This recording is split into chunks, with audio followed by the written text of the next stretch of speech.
معزز سامعین، ہونٹ، زبان اور الفاظ کو اگر ایک صاحب کمال کا ساتھ میسر آ جائے تو یہ تینوں اجزاء ایک شعلہ نواز تقریر کا روپ دھار لیتے ہیں۔ یہ مسلم ایجوکیشن سسٹم کی ایک ایسی ہی ہونہار مقررہ جو ان تینوں اجزاء کا استعمال بڑے پرتاثیر انداز میں کرتی ہیں۔ اب میں دعوت دیتی ہوں دی مسلم ایجوکیشن سسٹم کی طالبہ زینب شہزاد کو کہ وہ آئیں اور اپنی شعلہ بیانی سے آج کی اس تقریب کو چار چاند لگائیں۔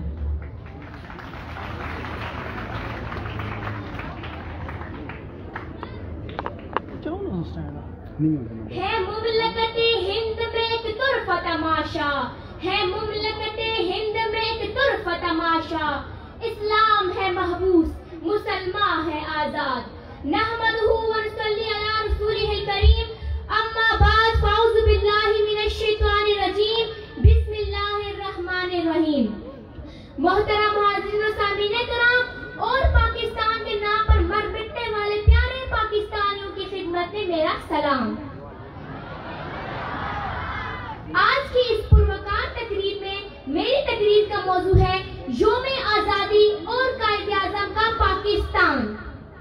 پنجاب کے بنگال کے جوان چل پڑے، پنجاب کے بنگال کے جوان چل پڑے، سندھی بلوچی سرحدی پٹھان چل پڑے، گھر بار چھوڑ کر بے سر و سامان چل پڑے، ساتھ اپنے مہاجر لیے قرآن چل پڑے، اور قائد ملت بھی چلے ہونے کو قربان، کیونکہ یہ تھا قائد اعظم کا پاکستان۔ حاضرین محفل، آج 14 اگست کا دن ہے۔ یہ وہ خوش نصیب دن ہے جس دن اللہ رب العزت نے ہمیں پاکستان جیسی عظیم نعمت سے مالا مال کیا۔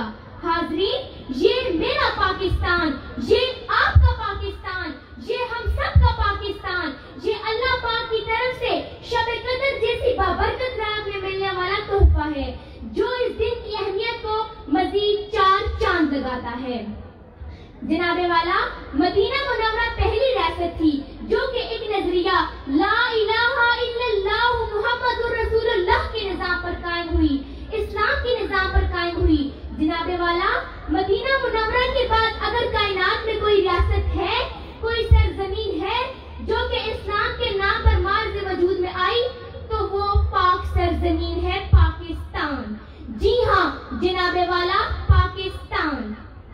صدر علی وقار، آج جس ملک میں ہم زندگی بسر کر رہے ہیں وہ قائد اعظم محمد علی جناح، علامہ اقبال، لیاقت علی خان اور چودھری رحمت علی کی محنت اور لگن کی بدولت ہے۔ اگر قائد اعظم نے اس ملک کو نہ بنایا ہوتا، اگر علامہ اقبال نے پاکستان کا خواب نہ دیکھا ہوتا تو آج ہم بھی انگریزوں کے غلام ہوتے۔ ان پاک ہستیوں کے احسانات، جذبات، احساسات کو شاعر نے کیا خوب الفاظ دیے۔ یوں دی ہمیں آزادی کی دنیا ہوئی حیران، یوں دی ہمیں آزادی کی دنیا ہوئی حیران، اے قائد اعظم تیرا احسان ہے احسان۔ جناب والا، جب انسان اس عالمی رنگبو میں آنکھ کھولتا ہے، پھلتا پھولتا ہے، خیالات کی دنیا میں محو سفر ہوتا ہے، جذبات کی روح میں غوطہ زن ہوتا ہے، اپنے لہو سے ایک نئی دنیا بساتا ہے، پھر یہی انسان من عرف نفسہ فقط عرف ربہ کی عملی تفسیر بنتا ہے، تو پھر کہیں جا کر اس کے اندر اپنی ذات کو پہچاننے کی خواہش پیدا ہوتی ہے۔ اسی خواہش میں پیغام ہے خود آگاہی کا، خود شناسی کا، مرد مومن کے اہنی عزم اور حصول مقصد کے لیے گردن کٹا دینے کا۔ اور اسی طرح پاکستان بنا، مل کر ایک جوں کا آخر طوفان بنا تھا، مل کر ایک جوں کا آخر طوفان بنا تھا، یوں پاکستان بنا تھا، یوں پاکستان بنا تھا۔ صدر علی وقار، 14 اگست 1947 اس دن ہم نے اوپر موجود فرنگی طاقت کے بوجھ کو اتار پھینکا۔ یہ وہ قرض تھا جس کی ادائیگی سود سمیت ہم نے اپنے اسلاف کے خون، بہنوں کی عصمت، بھائیوں کی گردنوں اور ماؤں کے آنچل سے کی، اور آج یہی وقت ہم سے امید رکھتا ہے کہ اس کی سر بلندی کے لیے ہم اپنا تن، ہونے کا ثبوت دیں۔ آج کر لو باہوں میں قید مجھے، آج کر لو باہوں میں قید مجھے، احساس دلاؤ کے آزاد ہوں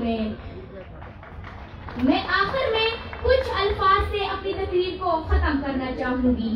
خدا کرے کہ میری عرض پاک پر اترے، خدا کرے کہ میری عرض پاک پر اترے وہ فصل گل جسے اندیشہ زوال نہ ہو۔ یہاں جو پھول کھلے وہ کھلا رہے برسوں، یہاں جو پھول کھلے وہ کھلا رہے برسوں، یہاں خزاں کو بھی گزرنے کی مجال نہ ہو۔ یہاں جو سبزہ اگے وہ ہمیشہ سبز رہے، یہاں جو سبزہ اگے وہ ہمیشہ سبز رہے، اور ایسا سبز کہ جس کی کوئی مثال نہ ہو۔ والسلام، شکریہ۔